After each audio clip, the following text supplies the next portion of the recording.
Students, मैं हूं आशीष शर्मा। आपका स्वागत है आपके अपने फिजिक्स चैनल में। फिजिक्स चैनल में मैं आपको करा चुका हूं गॉस की प्रमेय। गॉस की प्रमेय के बाद आज का टॉपिक है गॉस के नियम के अनुप्रयोग, एप्लीकेशंस ऑफ गॉसेस लॉ। उसमें भी क्या है, एक समान रूप से आवेशित गोलीय कोश के कारण वैद्युत क्षेत्र की तीव्रता। आवेशित गोलीय कोश मतलब चालक के कारण, किसके कारण? चालक के कारण वैद्युत क्षेत्र की तीव्रता या किसी बिंदु आवेश के कारण वैद्युत क्षेत्र की तीव्रता हम ज्ञात करेंगे। तो देखिए, हमारे पास एक आवेशित गोलीय चालक ये है। क्या है? एक आवेशित गोलीय चालक।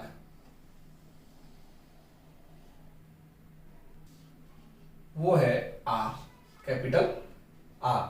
अब कैसा है ये? आवेशित गोलीय चालक है तो इसमें प्लस क्यू आवेश है, और ये चालक है। चालक होने के कारण इस चालक में क्या होता है कि जो आवेश होता है सतह पर बट जाता है, समान रूप से बट जाता है।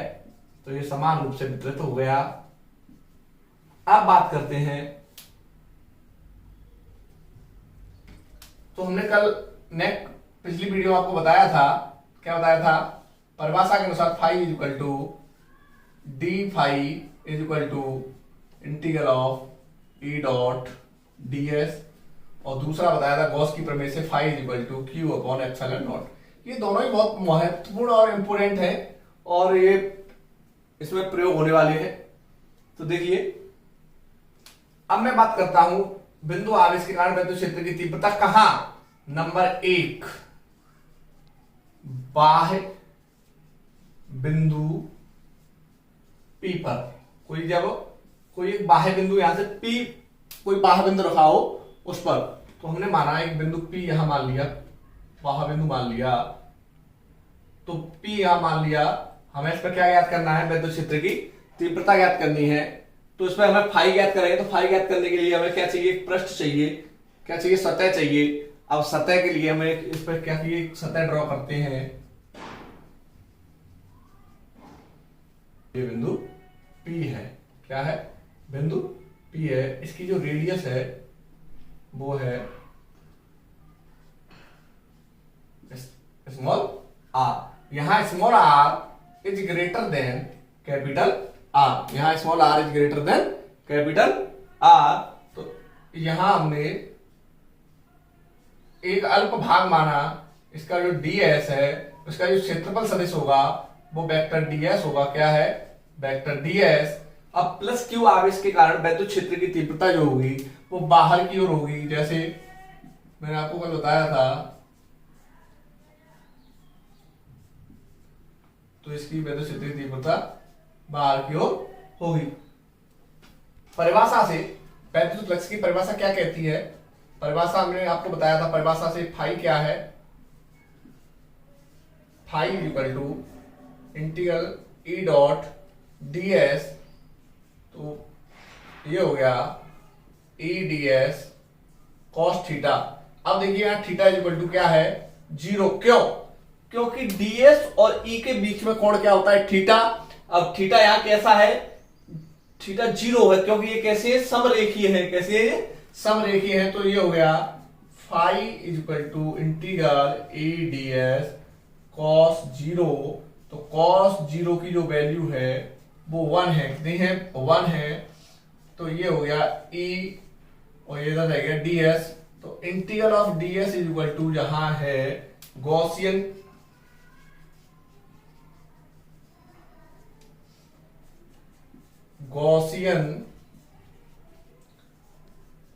पृष्ठ का संपूर्ण क्षेत्रफल। क्या? संपूर्ण क्षेत्रफल। तो कितना हो गया? 4 पाई आर स्क्वायर। क्या हो गया इसका? जब इसकी रेडियस r है तो क्या हो गया? 4 पाई आर स्क्वायर। कितना हो गया? 4 पाई आर स्क्वायर। तो इसमें मैं पुट करता हूं, तो ये हो गया phi is equal to e into 4 pi R square. Equation number ये हो गया फर्स्ट आपका। अब देखिए, गॉस की प्रमेय से गॉस की प्रमेय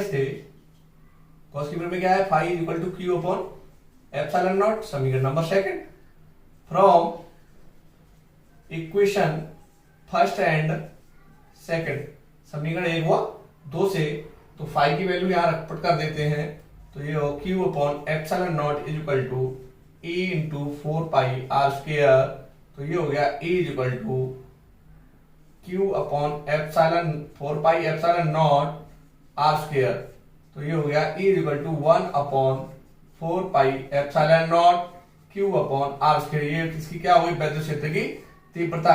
ये कैसे हम के भी लिख सकते हैं, तो ई बराबर के क्यू अपॉन आर स्क्वायर। तो ये बाह्य बिंदु पर वैद्युत क्षेत्र की तीव्रता निकल आई। कौन से बिंदु पर, बाह्य बिंदु पर। अब है कौन से बिंदु पर, पृष्ठ पर वैद्युत क्षेत्र की तीव्रता, इस आवेशित गोली चालक के पृष्ठ पर वैद्युत क्षेत्र की तीव्रता। बात करते हैं कोष के पृष्ठ पर। कोष के पृष्ठ पर बिंदु पी रहा है, तो पी और R, small R is equal to capital R, दोनों बराबर है। दोनों कैसे हैं, बराबर है। तो मैंने आपको भी फॉर्मूला बताया रहा था, क्या बताया था, बाह्य बिंदु पर वैद्युत क्षेत्र की तीव्रता क्या थी, E equal to K Q upon R square. तो वो पृष्ठ पे आ गया, तो स्मॉल आर की वैल्यू किसके बराबर हो गई, कैपिटल आर के बराबर हो गई। तो पृष्ठ के लिए E equal to K Q upon capital R square. ये इसका किस पे होगा, पृष्ठ पे। किस पे होगा, पृष्ठ पे।